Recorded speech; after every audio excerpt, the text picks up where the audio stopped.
Masayahin, bungis-ngis, palatawa at mistulang walang kaproble-problema. Apat sila sa mga taong ang personalidad ay kakaiba. Kaya naman ang hamon namin sa kanila, anuman ang makita at maramdaman, dapat hindi sila magbigay ng reaksyon. At higit sa lahat, bawal ang tumawa. Dapat talagang deadma lang sila. Ano ba?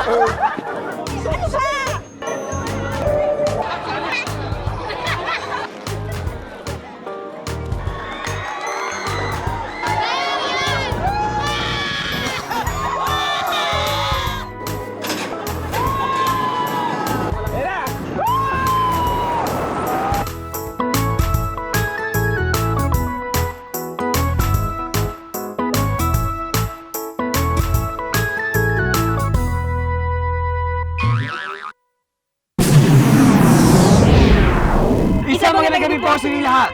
Huling araw na po na aming pagsubok sa ating mga challengers at mukhang pinatutunayan nila na sila'y palaban talaga. Kung kaya't matutunghayan natin kung sinong tatanghaling Deadma King or Queen. Pero bago ang lahat, meron pang isang challenge na naghihintay sa kanila. At yan ay mapatawa ang isa't isa. Makaya na kaya nila. Sino kaya kina Fudge, Ogag at Micah ang mananalo? Malalaman natin yan maya-maya lang. Kaya tumuto na sa programa kung nasaan ang tunay na drama ng buhay. Ito na ang huling araw ng Deadma series ng Extra Challenge!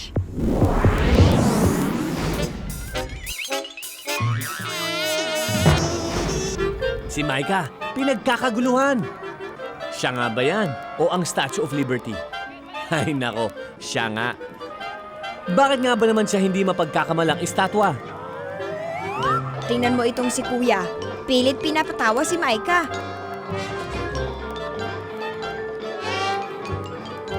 Micah, may pagnanasa yata sa'yo ang mamang ito. Yung hahalikan niya ako. Pero alam ko naman na hindi naman niya itutuloy yun eh. Yung talaga as in, andito na yung kanyang, andito na yung... Inisip ko, walang gumagawa sa akin ng gano'n. Ilang minuto na rin ang lumipas.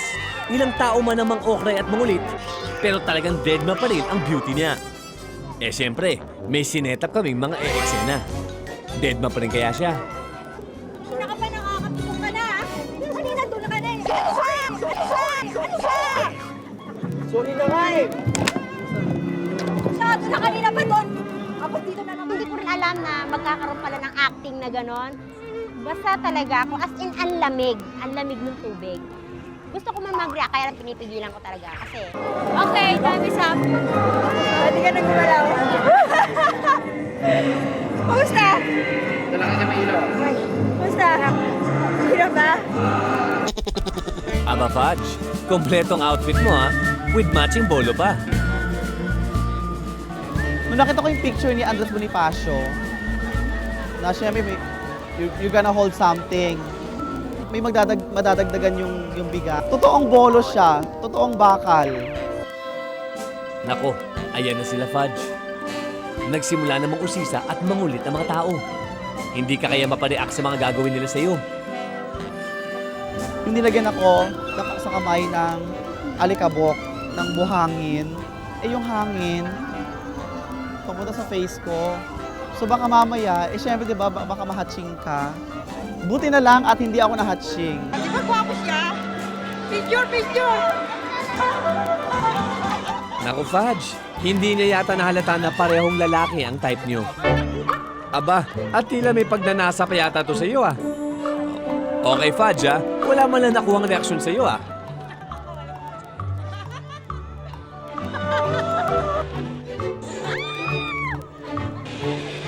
Hindi ka pa kaya mapareact dun sa mga sinetap namin mga e-eksena. Ano ba? Teka, dinadala sa... Uy, nabasa. Expect ko yun, promise. Expect ko lahat yun. For the spirit of challenge, in-ignore ko yung mga nasabi, mga narinig. Natapos ng 20 minutes mo Fudge, pero talagang dead maka pa rin. Ito na ang huling challenge natin sa araw na ito. Siguro masasabi nating isa sa pinakamahirap na challenges. Kailangan patawanin ninyong isa't isa. Bibigyan kayo ng minimum of 5 minutes, maximum of 10 minutes para patawanin ang inyong mga kalaban. Malinaw? Ang mauna, si Micah. Hi! Hello, Papa! Sabi ko na nga ba, ikaw na yun eh. Papa! Labas naman tayo! Ay, eto. Lo! Lolo! Labas naman tayo. Sige na, tayo na sini, Lo. Aba, si Ogag, mukhang iba ng muka. Iniisip ko, iniinis niya ako para hindi ako makatawa. Kunyari, naiinis ako, yun lang. Aba, iba din naman ang strategy nitong si Maika, nanggugulat. Pero wa-effect yata ito, kaya ginawa niya, sinayawan ng dalawa with matching hima sa iba't ibang parte ng katawan. Kumbaga parang inaakit ko na sila. Kung ano-ano na mga sinabi ko sa kanila. Pero wala pa rin talaga eh. Si Papa naman eh. Ayoko na nga sa'yo, suplado ka. Ikaw na lang. Sige na, Sugar Daddy. Uy, si Ogag, napangiti. Pagkikiliti ako kaya ako, naiinis ako eh. Alam mo ang tao, pag natawa na yan, tuloy-tuloy na yan. Desperado na yata itong si Maika, lumuhod na. Hindi, video yan. Okay, si Fudge naman. Remember, may 10 minutes ka para patawanin si Ogag at Maika. Ako naman ngayon, ha? Ano sasabi sa'yo, Papa? Eh, bakla ako? Ang babaeng to, hindi ka na nahiya? O di ba naman gusto, wala ka namang maisip na wala ba gusto ang lalaki at sa bakla ka na kumakapit? Ha? Ito na yung patawanin ko sa Dante. So, sobrang unat ng balat. Diyos ko, hirap pinapatawanin. Oo, deto pa kunwari. Kung kailan tumanda, saka nagpakulin ng buhok. Mahirap magbitaw ng mga jokes. Lalo na pag ang tao pagod. Pero nag-try pa rin ako na patawanan sila. But since wala akong nakitang reaction nila sa effort ko, yun, isa yan din sa mahirap. Hoy! Hoy! Babae! Kung inaakala magkakagusto ko sa'yo, antayin mo maging adik muna ako bago kitang gustuhin. At ikaw, sinasawa-sawa ba yung aso mo? Bawal ang aso dito? Naisip ko sa sarili ko, hindi ka magtatagumpay.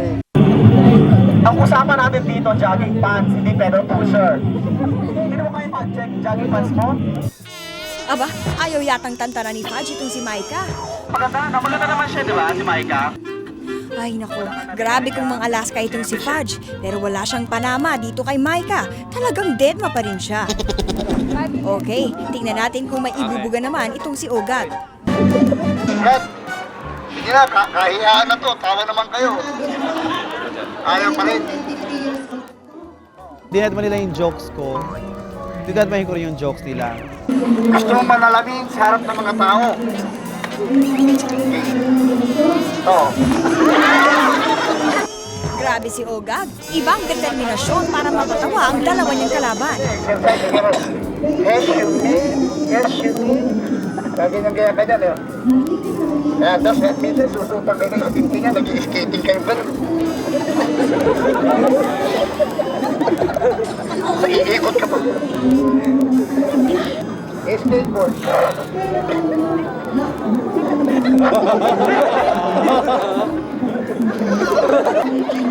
Nung time na nakatalikod siya sa amin, tapos ginalaw niya na yung unang paa niya, yun yung pinigilan ko na yung ilong ko na huminga.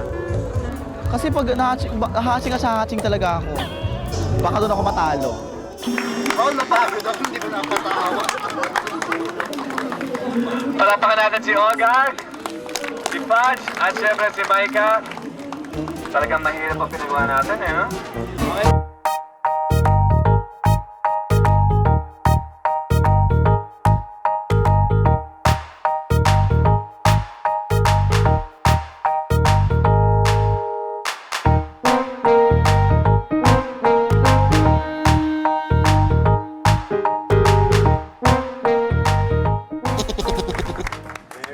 Ang galing! And Villanueva Villanueva, Acrobat Family. Yan! Ako, ang gagaling nila. Bilib ako sa mga bata. Tawagin na natin ang ating mga challengers. Umpisa natin kay Fudge.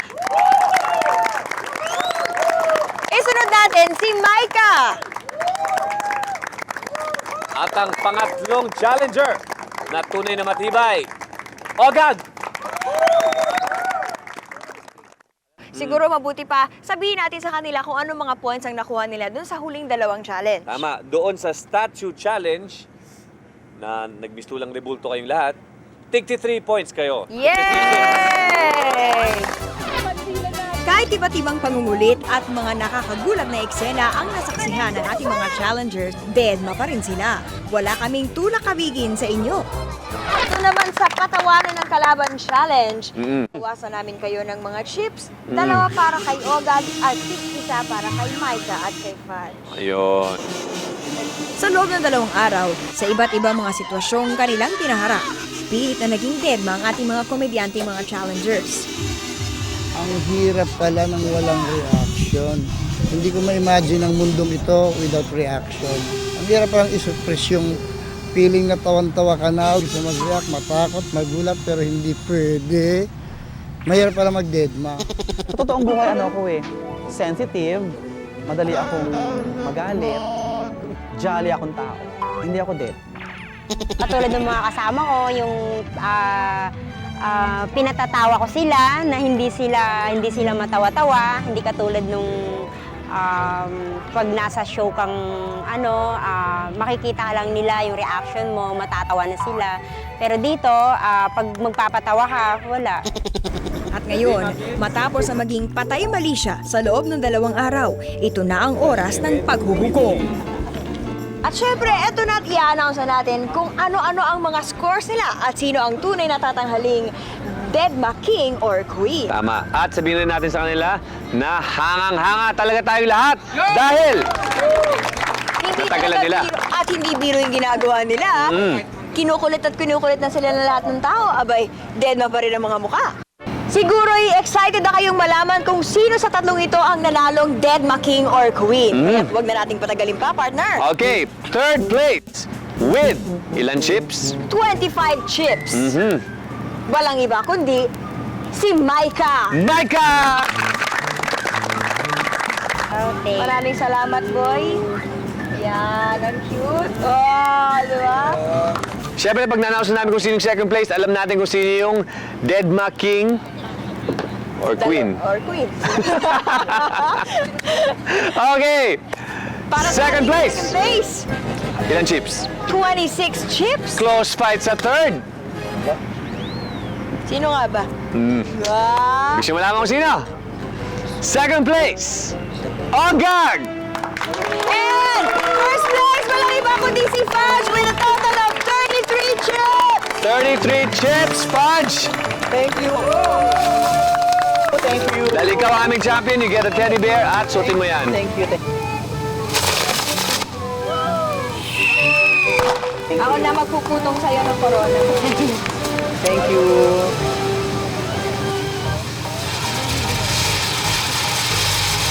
Pag meron kang ginagawang seryosong bagay, tapos meron mga istorbo sa paligid mo, huwag mo silang pakinggan. Mag-concentrate ka lang kung ano yung dapat mo i-concentrate.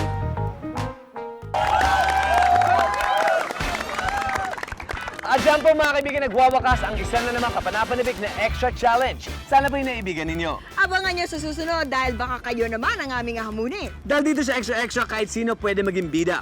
Kaya kung sa tingin nyo kaya nyo aming hamon, huwag nang palalabasin ang pagkakataon. Ako po si Paolo Beglones. Magkita-kita tayo muli sa Lunes pagkatapos ang front page. Ako po si Miriam Kiambao. Kami yung mga kapuso dito sa GMA at ito ang Deadma Series ng Extra Challenge! Woo!